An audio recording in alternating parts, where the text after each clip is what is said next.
ध्येय रेडियो पर आप सुन रहे हैं अंतर्राष्ट्रीय समसामयिकी से जुड़ा ग्लोबल अफेयर्स कार्यक्रम और मैं हूं विवेक ओझा।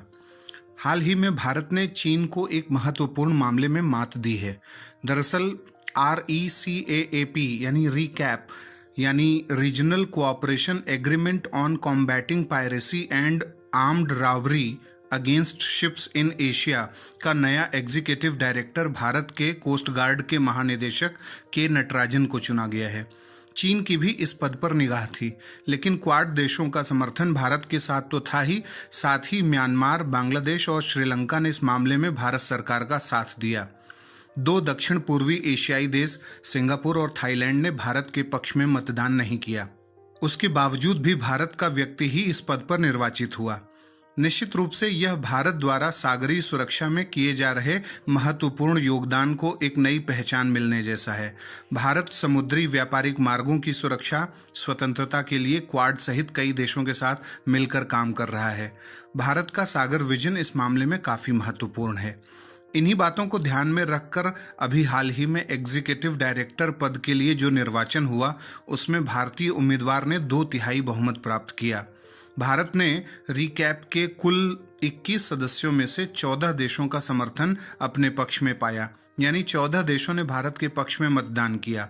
वहीं चीन को मात्र 4 और फिलीपींस को 3 वोट मिले। ऐसी संभावना है कि नए कार्यकारी निदेशक के नटराजन 2022 में अपना पदभार ग्रहण करेंगे। इस निर्वाचन में थाईलैंड ने चीन के पक्ष में मतदान किया और सिंगापुर ने फिलीपींस के पक्ष में। कंबोडिया और लाओस ने भी चीन का ही साथ दिया और उसके पक्ष में मतदान किया था। यहाँ पर भारतीय प्रधानमंत्री के free and open Indo Pacific strategy के एक अहम पहलू पर निगाह जाना जरूरी है। 2018 में सिंगापुर के सांग्री-ला डायलॉग के दौरान भारतीय प्रधानमंत्री ने कहा था कि भारत के इंडो पैसिफिक स्ट्रेटजी का केंद्र बिंदु आसियान है, जिसे उन्होंने आसियान सेंट्रलिटी कहा था।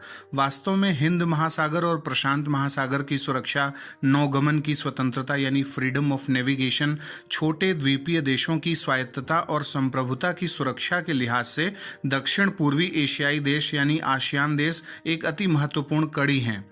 यह निश्चित रूप से 2 सबसे सामरिक, आर्थिक, राजनयिक रूप से महत्वपूर्ण महासागरों का मिलन बिंदु है, यानी आसियान ऐसा मिलन बिंदु है। कुछ आसियान देशों को भारत के हितों की सुरक्षा की दिशा में मोड़ने की चुनौती भारत के सामने अभी भी बनी हुई है।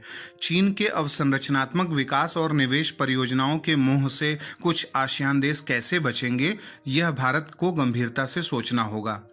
RECAAP यानी रीकैप पहला ऐसा अंतर सरकारी यानी गवर्नमेंट टू गवर्नमेंट क्षेत्रीय समझौता है जो एशिया में समुद्री जहाज़ों की डकैती यानी पायरेसी और सशस्त्र लूट के खिलाफ सहयोग को बढ़ावा देने और ऐसे सहयोग को लगातार मजबूती देने के लिए किया गया था। इस एग्रीमेंट को नवंबर 2006 में लॉन्च किया गया था और उस समय इसमें 14 एशियाई सदस्य देश थे। आज इसमें 21 सदस्य देश शामिल हैं। इसमें America, Australia, United kingdom, Germany, Denmark, Norway और नीदरलैंड्स जैसे प्रभावशाली देश भी सदस्य के रूप में हैं और इन सभी ने भारत के पक्ष में मतदान किया। इस क्षेत्रीय निकाय का मुख्यालय सिंगापुर में है, लेकिन सिंगापुर का रुख भारत के पक्ष में नहीं दिखा।